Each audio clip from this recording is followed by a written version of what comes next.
Alors, dernier exercice de ce DM10, exercice 3 de EM Lyon 2012, d'ailleurs EM Lyon 2012 comme les deux autres exercices de ce travail. Une première question nous demande de montrer qu'une intégrale converge pour tout n. Je vais commencer par me donner un entier n. Et je vais m'intéresser à exponentielle de moins x carré sur 2a carré. Donc c'est une exponentielle. Et donc en plus l'infini, alors une exponentielle de moins quelque chose, en plus l'infini, je vais pouvoir dire qu'elle est négligeable devant un 1 sur x à une puissance judicieusement choisie.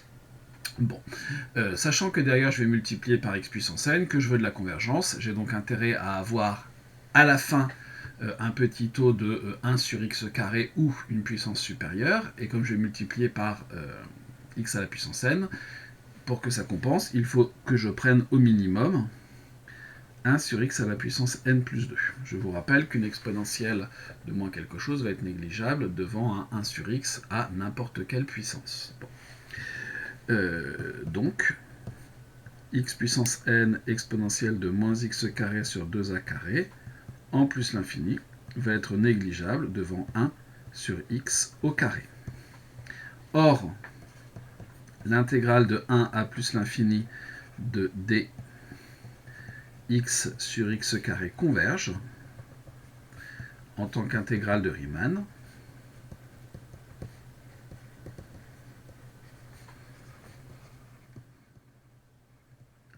puisque 2 est strictement plus grand que 1. D'autre part, la fonction qui a x associe exponentielle de moins x carré sur 2a carré, multiplié par x puissance n que je ne dois pas oublier, et continue sur 0,1 fermé borné. Attention, j'insiste lourdement, il est important d'avoir un intervalle fermé borné. Donc l'intégrale existe. Donc,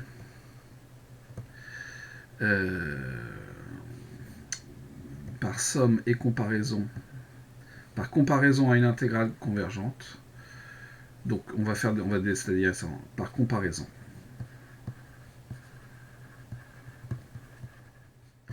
L'intégrale de 1 à plus l'infini de x puissance n exponentielle de moins x carré sur 2a carré dx converge,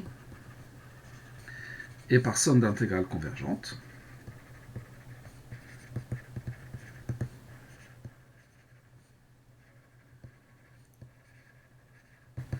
eh bien in converge.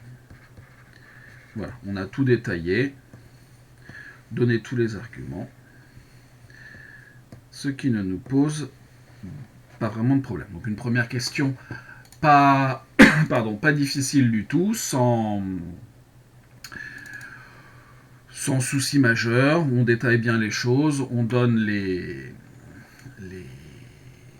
toutes nos informations et ça ne nous pose pas de problème.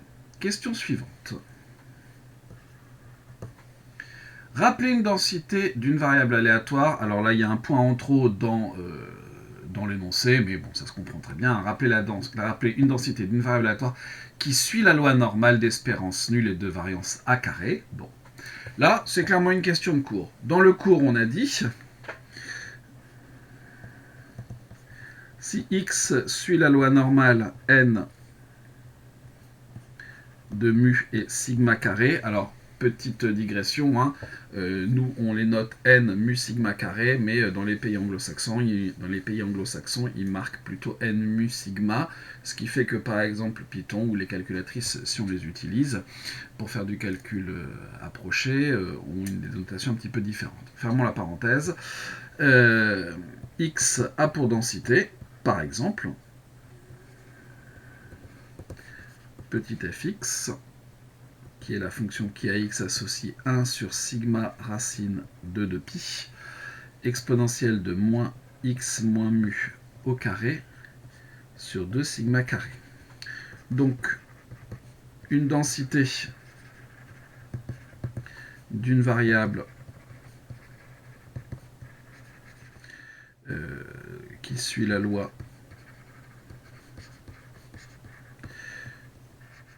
n0, et je crois que c'était a carré la variance, donc 0a carré, est, est-ce qu'on nous demande un nom? Non, la fonction f qui va de R dans 0,1 en fait, hein, et qui à x va associer 1 sur a racine de 2pi exponentielle de moins x carré sur 2a carré.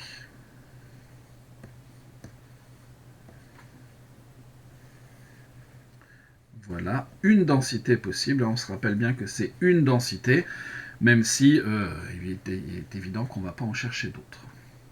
En déduire la valeur de I0. I0, c'est donc l'intégrale de 0 à plus l'infini de x à la puissance 0 exponentielle de moins x carré sur 2a carré dx, c'est-à-dire l'intégrale de 0 à plus l'infini de a racine de 2pi multiplié par f de x dx. Cette intégrale converge, on l'a démontré auparavant, donc pas de problème, je peux sortir ce que je veux par linéarité. Je vais donc avoir du a racine de 2pi, intégrale de 0 à plus l'infini de f de x dx. Or cette intégrale vaut 1,5, pourquoi? Parce que comme l'espérance est nulle, la fonction f est paire. Or,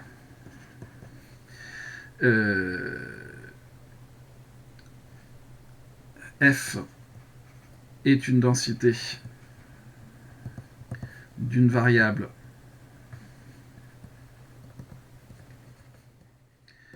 aléatoire d'espérance nulle. Oui. Et suivant une loi normale. Donc je vous rappelle que la courbe d'une fonction de densité qui suit une loi normale est symétrique par rapport à la droite d'équation x égale l'espérance. Sa courbe est donc symétrique par rapport à la droite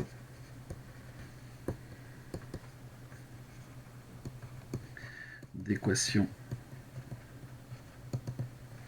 x égale l'espérance, c'est-à-dire x égale 0, f est donc paire. Alors on aurait pu vérifier la parité autrement. Hein. De plus, par définition, l'intégrale de moins l'infini à plus l'infini de f de x dx est égale à 1, d'où l'intégrale de 0 à plus l'infini de f de x dx, à cause de la parité, c'est la moitié, vaut donc 1,5. Par conséquent,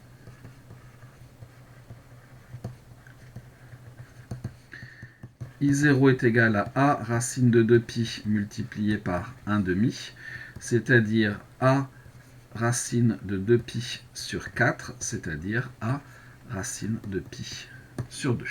Et c'était ça qu'on nous demandait d'obtenir.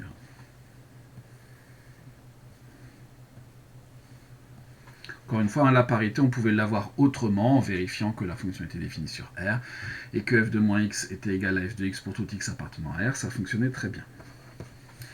Question B.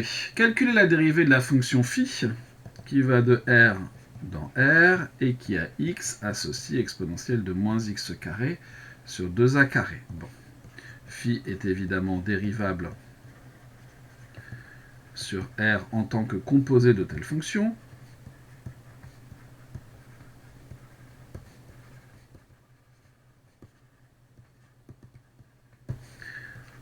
On se donne un réel x. Phi prime de x, donc c'est une exponentielle. Il nous faut du u', donc moins 2x sur 2a carré, exponentielle de moins x carré sur 2a carré, c'est-à-dire moins x sur a carré, exponentielle de moins x carré sur 2a carré. Donc ça, c'est phi prime de x. On nous demandait de calculer la dérivée, c'est ce que l'on vient de faire. Ça répond donc à une partie de la question. Deuxième partie, en déduire I1. I1, c'est donc l'intégrale de 0 à plus l'infini de x, exponentielle de moins x carré sur 2a carré dx. Et évidemment, pour faire apparaître ce que je veux, ça serait bien de faire apparaître phi' de x. Donc qu'est-ce que je vais avoir? Eh bien, je vais avoir l'intégrale de 0 à plus l'infini de moins a carré multiplié par phi' de x dx, c'est-à-dire moins a carré phi de x que je vais évaluer entre 0 et plus l'infini, c'est-à-dire moins a carré, facteur de la limite quand x tend vers plus l'infini de phi de x, moins la limite lorsque x tend vers 0, moins phi de 0 en fait, tout simplement, puisque phi est défini sur R. Or, la limite lorsque x tend vers plus l'infini de phi de x, c'est-à-dire de exponentielle de moins x carré sur 2a carré égale 0, puisque moins x carré tend clairement vers moins l'infini lorsque x tend vers plus l'infini. Conclusion. I1 c'est moins a carré, facteur de 0 moins 1, c'est-à-dire a carré.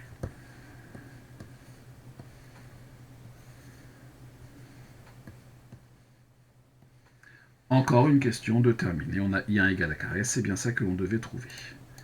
Passons à la question suivante. Question 3a. Montrer que pour toute entière supérieure à 2, là aussi il y a un point, je ne sais pas pourquoi, mais c'est pas très grave. Et pour tout t dans 0 plus l'infini, on a une égalité d'intégrale. Quand on regarde ça, moi, clairement, ce que je vois là-dedans, c'est une intégration par partie. Bon. Peut-être même deux intégrations par partie, on verra ça, on va voir ça dans le calcul, comment ça se passe. Là-dedans, si on regarde les choses, vous avez un x puissance n, une exponentielle, et ce que l'on a à la fin, c'est la même exponentielle, un x puissance n moins 2, et donc ce qui veut dire que probablement le x puissance n, ou le x puissance quelque chose, il va falloir le dériver pour faire baisser la puissance, ce qui sous-entend qu'il faut trouver une primitive de exponentielle de moins x carré sur 2a carré. Et ça, on n'en connaît pas. Par contre, on connaît une primitive de, si je remonte un tout petit peu, on connaît une primitive de moins x sur a carré exponentielle de moins x carré sur 2a carré, c'est phi prime, et on l'a fait à la question 2b.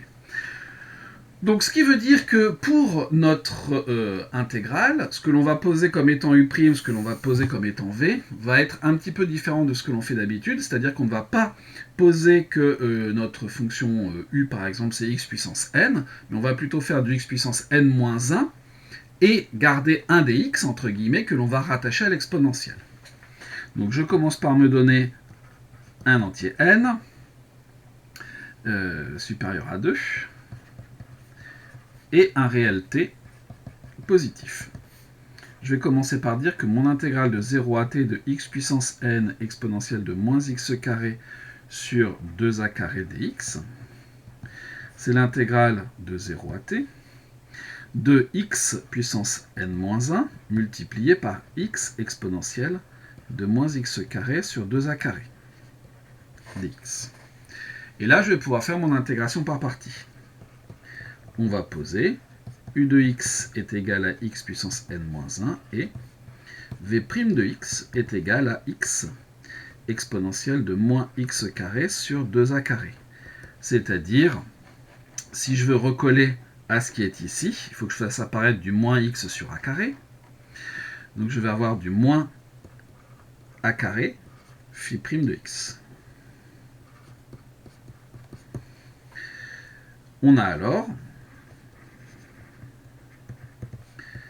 u' de x est égal à n-1 x puissance n-2 et v de x qui est égal à moins a carré phi de x, c'est-à-dire moins a carré exponentielle de moins x carré sur 2a carré.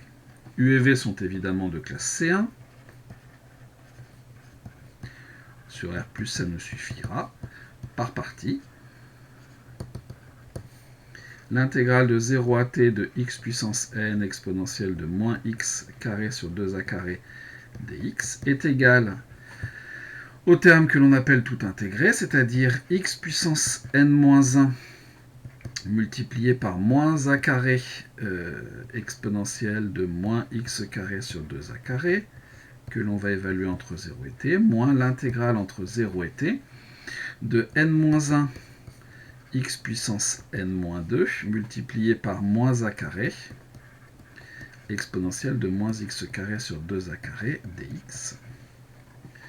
C'est-à-dire, en 0, ça va faire 0 ce morceau-là, pas de problème. En t, ça va nous donner t puissance, alors, moins a carré t puissance n-1 exponentielle de moins t carré sur 2a carré, plus, je sors ce qu'il faut, donc a carré n-1, intégrale de 0 à t de x puissance n-2 exponentielle de moins x carré sur 2a carré dx, si je ne me suis pas trompé. C'est pas tout à fait dans le même ordre que ce que nous donne l'énoncé, mais on n'y est pas loin. Conclusion. L'intégrale de 0 à t de x puissance n exponentielle de moins x carré sur 2a carré dx est égale à moins a carré t puissance n-1 exponentielle de moins t carré sur 2a carré plus n-1 a carré intégrale de 0 à t de x puissance n-2 exponentielle de moins x carré sur 2a carré dx.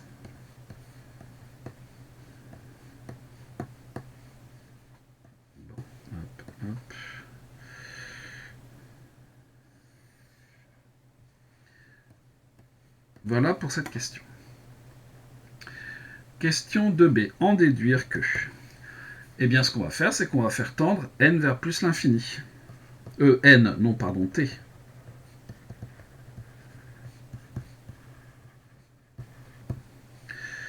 La limite, lorsque t tend vers plus l'infini de t puissance n-1 exponentielle de moins t carré sur 2a carré égale 0 par croissance comparée.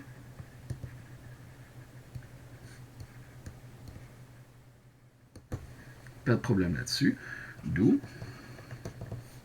l'intégrale entre 0 et plus l'infini de x puissance n exponentielle de moins x carré sur 2a carré dx est égale à n-1 a carré, intégrale de 0 à t qui tend vers plus l'infini, de x puissance n-2 exponentielle de moins x carré sur 2a carré dx. C'est-à-dire que pour tout n appartenant à n supérieur ou égal à 2, eh bien in est égal à n-1 a carré i n-2. Tout le travail préliminaire avait été fait juste avant. Question C, il nous faut une nouvelle page. Calculer I2 et I3. I2 sera donc égal à quoi? Ce qui revient à remplacer n par 2, à 2 moins 1 multiplié par a carré I0, c'est-à-dire a carré I0, c'est-à-dire a carré, et I0 on l'a calculé avant, multiplié par a racine de pi sur 2. I2 est égal à a cube racine de pi sur 2.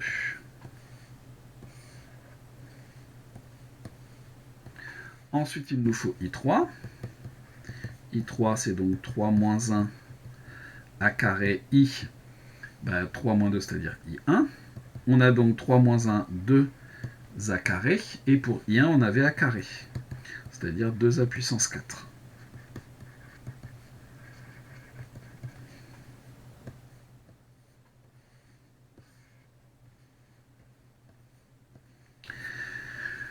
Et voilà pour cette question 3 qui est terminée. Question 4. montrer que la fonction GA est une densité. Pour être une densité, il faut plusieurs choses. Il faut être continu, sauf éventuellement en un certain nombre de points. Il faut être positive. Et il faut avoir une intégrale qui vaut 1. Et ça impliquera forcément que la fonction reste dans l'intervalle 0,1. Donc on peut déjà remarquer que GA est continu sur R- puisque constante, sur cet intervalle. GA est continu sur R plus étoile en tant que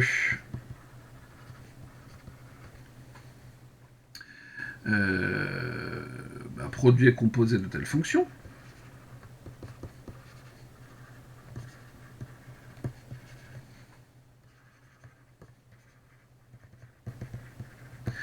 On peut même remarquer ici que la limite lorsque x tend vers 0 de GA de x, on n'en a pas besoin de cette partie-là, mais 0 plus de GA de x vaut 0, qui est égal à GA de 0, donc GA est continu en 0. On n'a pas besoin, a priori, de la continuité en 0, il nous suffit de la continuité, sauf éventuellement en un nombre fini de points. Conclusion, GA est continu sur R. On peut le dire, mais continu sauf en un nombre fini de points, ça nous aurait suffi. Deuxième partie, il faut que l'on montre que G est positive, ce qui là aussi est trivial. Pour tout x appartenant à R-, GA de x est égal à 0, donc qui est positif. Pour tout x appartenant à R plus étoile, GA de x, c'est x sur a carré exponentielle de moins x carré sur 2a carré, produit de nombres positifs, et donc même strictement positif. Pour tout x appartenant à R, GA de x est supérieur ou égal à 0. Deuxième point qui est vérifié. Troisième point, il va nous falloir la convergence de l'intégrale.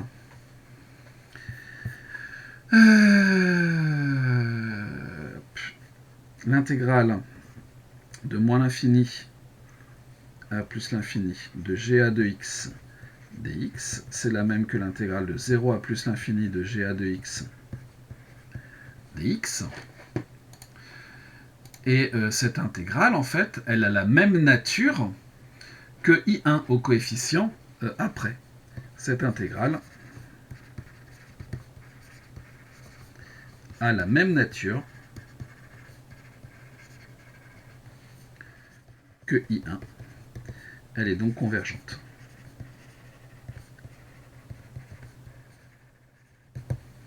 Maintenant qu'on a la convergence, l'intégrale de 0 à plus l'infini de GA de x, on peut même donner directement ça, de x sur a carré exponentielle de moins x carré sur 2a carré dx. Je peux sortir le 1 sur a carré par linéarité. X exponentielle de moins x carré sur 2a carré, c'est-à-dire 1 sur a carré I1, c'est-à-dire 1 sur a carré multiplié par 1 carré, c'est-à-dire 1. D'où l'intégrale de moins l'infini à plus l'infini de GA de x dx converge et vaut 1.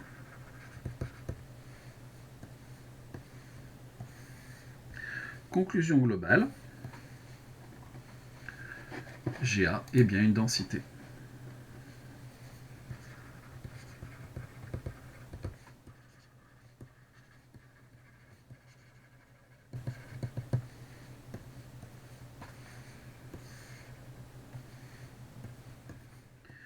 Cette partie-là est réglée. Évidemment, si on a dit que c'était une densité, derrière, on va s'intéresser à une variable aléatoire x, dont la densité, une densité, est cette fonction GA. Déterminer la fonction de répartition de la variable aléatoire x. Très bien.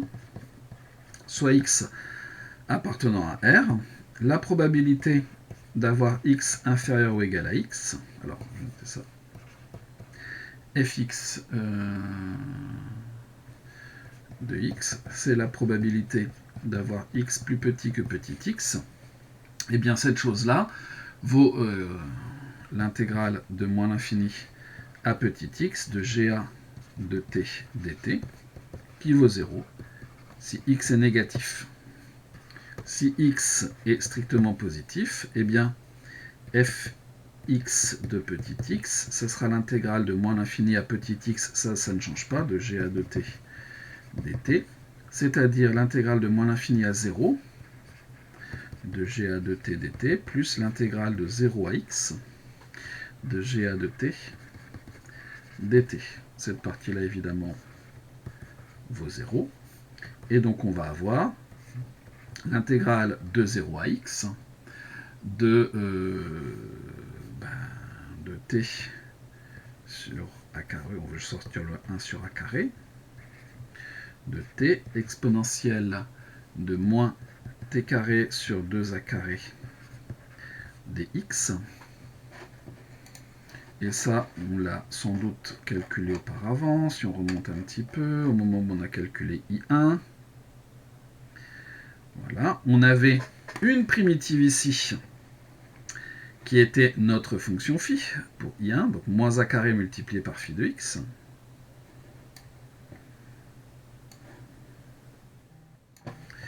Est égal donc à 1 sur a carré multiplié par moins a carré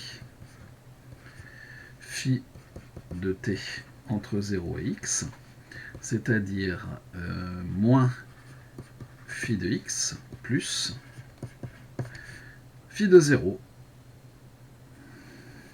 c'est-à-dire moins... alors la fonction phi, elle est où? Elle est là, donc moins exponentielle de moins x carré sur 2a carré, plus phi de 0 qui vaut 1. C'est-à-dire 1 moins exponentielle de moins x carré sur 2a carré. Donc, la fonction de répartition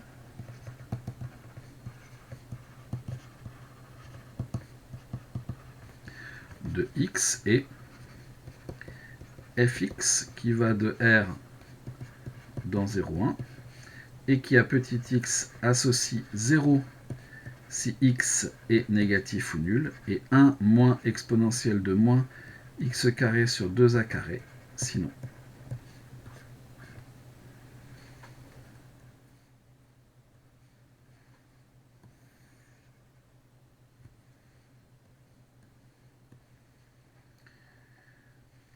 La fonction de répartition, c'est réglé. Montrer que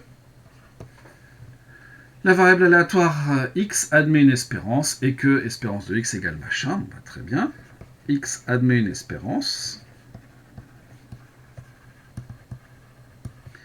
si et seulement si l'intégrale de moins l'infini à plus l'infini de t ga de t dt converge absolument.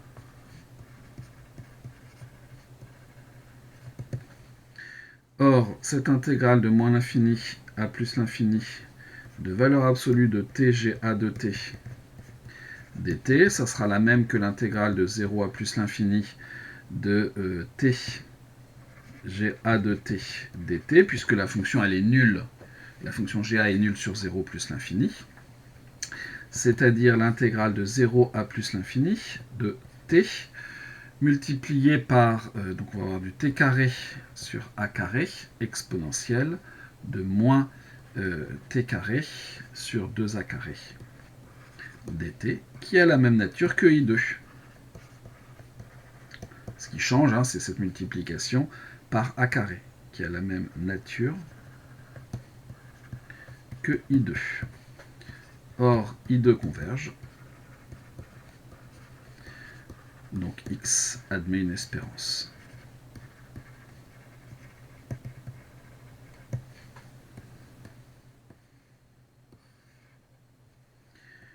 On va pouvoir passer au calcul de l'espérance. e de x, c'est donc l'intégrale de moins l'infini a plus l'infini de t ga de t dt, c'est-à-dire l'intégrale de 0 à plus l'infini, je vais sortir le 1 sur a carré, de t carré exponentielle de moins t carré sur 2a carré dt, c'est-à-dire 1 sur a carré, i2, c'est-à-dire i2, combien est-ce qu'on avait trouvé? C'est pas donné dans l'énoncé, mais on l'a calculé. A cube racine de pi sur 2. Donc 1 sur a carré, a cube racine de pi sur 2, c'est-à-dire a racine de pi sur 2. L'espérance de x est égale à a racine de pi sur 2.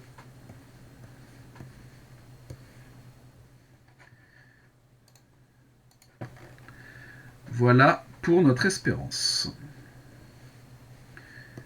Question suivante, montrer que la variable aléatoire x admet une variance. Bon, bah, très bien, c'est la question 7.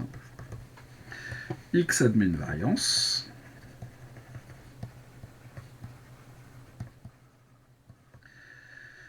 Eh bien, si et seulement si l'intégrale de moins l'infini a plus l'infini de t carré ga de t dt converge absolument.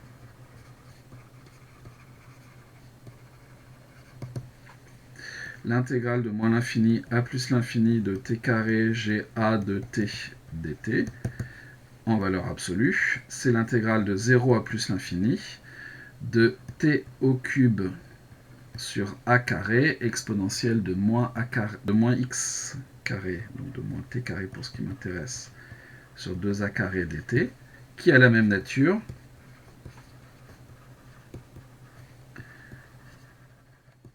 que i3. Or, i3 converge, donc x admet une variance.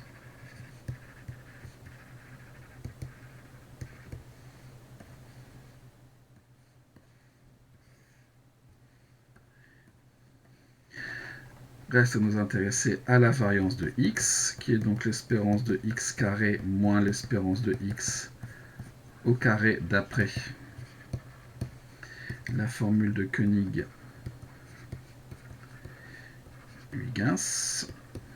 c'est-à-dire l'intégrale de moins l'infini à plus l'infini de t carré de t cube,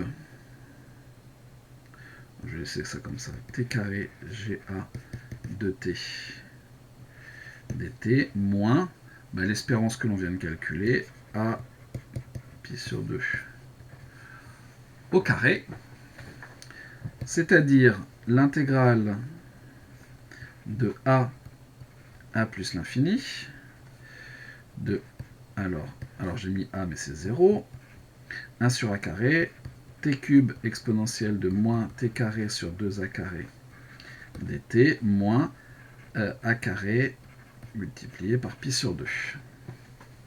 C'est-à-dire 1 sur a carré multiplié par i3 moins a carré pi sur 2. i3, qu'est-ce que l'on avait trouvé pour i3 ? 2a puissance 4. Donc on va avoir 2a carré moins a carré pi sur 2, c'est-à-dire si on remet tout sur le même dénominateur, on va avoir 4 moins pi a carré sur 2. La variance de x est égale à 4 moins pi sur 2 multiplié par a carré. Sauf erreur de calcul de ma part. Voilà pour la question 7 de cet exercice. Question 8a. On considère une variable aléatoire u suivant la loi uniforme sur l'intervalle 0,1. Montrer que la variable z égale machin a la même variable à la même loi que la variable aléatoire x. Bon. Pour ça, ce que l'on va faire, c'est qu'on va chercher la fonction de répartition de z. C'est ça.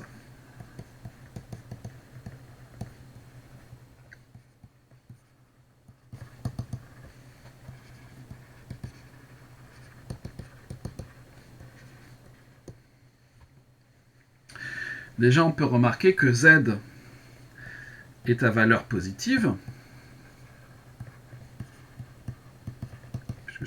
carré de quelque chose. Donc, donc si x est négatif, strictement, hein, la probabilité que z soit inférieur ou égal à x vaut 0. Et si x égale 0, par continuité, on va voir la même chose. Donc on va choisir maintenant x positif. Alors pourquoi j'ai parlé de continuité? Parce qu'en fait z va être une variable aléatoire à densité, mais pour le moment on ne l'a pas encore prouvé, donc on ne peut pas utiliser cet argument. La probabilité que z soit inférieur ou égal à x, c'est donc la probabilité d'avoir a racine de 2 moins 2 ln de u, pardon, inférieur ou égal à x. C'est donc la probabilité d'avoir racine de moins 2 ln de u inférieur ou égal à x sur a. Le carré étant une fonction croissante, ça va donc être la probabilité d'avoir moins 2 ln de u inférieur ou égal à x carré sur a carré. C'est-à-dire la probabilité d'avoir ln de u supérieur ou égal à moins x carré sur 2a carré. C'est-à-dire la probabilité d'avoir u supérieur ou égal à l'exponentielle de moins x carré sur 2a carré. C'est-à-dire 1 moins la probabilité d'avoir u inférieure strictement, en théorie, hein, mais ça reviendra au même, à exponentielle de moins x carré sur 2a carré. C'est-à-dire 1 moins la fonction de répartition de u pris en exponentielle de moins x carré sur 2a carré. Et comme u suit une loi uniforme sur l'intervalle 0,1, c'est-à-dire 1 moins exponentielle de moins x carré sur 2a carré. Et ça, c'est exactement la même chose. Bien sûr, ici, si x est positif. C'est marqué ici. On remarque que la fonction de répartition, je vais en faire une synthèse, ça sera peut-être plus parlant, d'où la fonction de répartition de z, c'est la fonction qui va de R dans 0,1 et qui à x associe 0 si x est négatif et 1 moins exponentielle de moins x carré sur 2a carré sinon. Z a donc la même fonction de répartition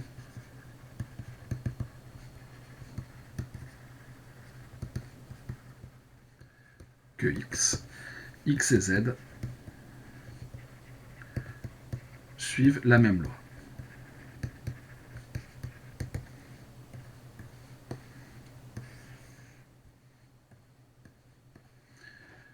Dernière question. En déduire un programme en langage Python qui simule la variable aléatoire x, le réel a étant entré par l'utilisateur. Alors ici, on ne nous demande pas une fonction, donc je vais faire deux possibilités de réponse à cette question. Première méthode, qui répond peut-être un petit peu mieux à la question, mais qui informatiquement parlant est à mon sens moins bonne. On va voir ça. Donc il faut que l'utilisateur puisse entrer la valeur de A.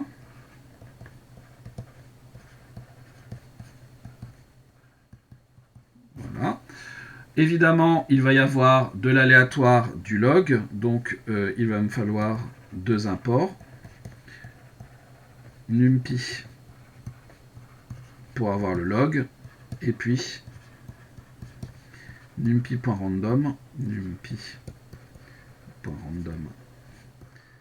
as rd pour avoir le côté aléatoire. Bon. Qu'est-ce que l'on va faire? Eh bien, on va avoir par exemple u. On pourrait faire avec moins de variables, hein, mais comme ça va être, pour que ce soit plus parlant pour vous, je choisis u, simulation de u.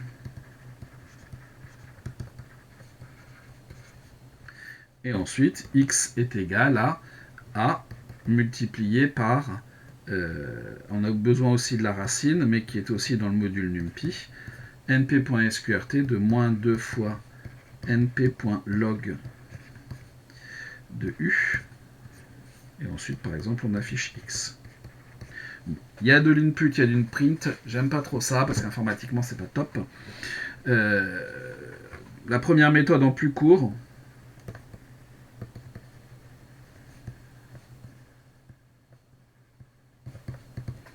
Alors on peut affiner, mais je vais vraiment la faire très courte, en une ligne. Enfin, en une ligne. On a besoin de la ligne des imports, ça ne change pas. On a besoin de ces deux lignes-là, en fait. Hein, ça ne va pas changer. Copier, coller. Hop. Il me manque un bout. Je sais pas pourquoi il n'a pas tout pris le D, mais c'est pas grave. Et ici, il m'a pas pris le haut du D non plus. Mais il a bien pris T ici, peu importe. Et ici, on peut directement faire l'affichage. Alors, on va faire du A fois np.sqrt de moins 2 fois np.log de rd.random. Et donc, j'ai ouvert 4 parenthèses. Il faut donc que j'en ferme. Donc, ça, c'est la fermeture de ça. 1, 1, 2, 3. 1, 2, 3, 4. J'en referme une. Voilà. Deuxième méthode avec une fonction.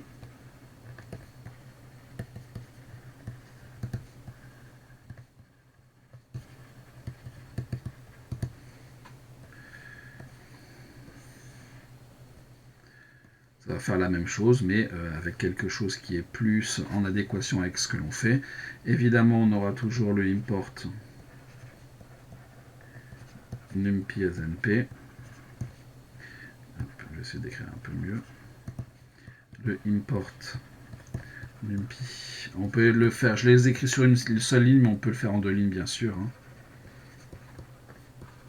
As rd. Et ensuite, je vais faire un def simulx. Et la façon de rentrer le A, ça sera de mettre le A dans les parenthèses. Et là, on va faire un return. A multiplié par np.sqrt de moins 2 fois np.log de rd.random. Je ferme mon log, je ferme mon sqrt. On peut bien sûr faire un intermédiaire entre cette deuxième méthode très courte et écrire la première méthode sous forme de fonction, ça marche aussi. Voilà pour cet exercice EM Lyon 2012.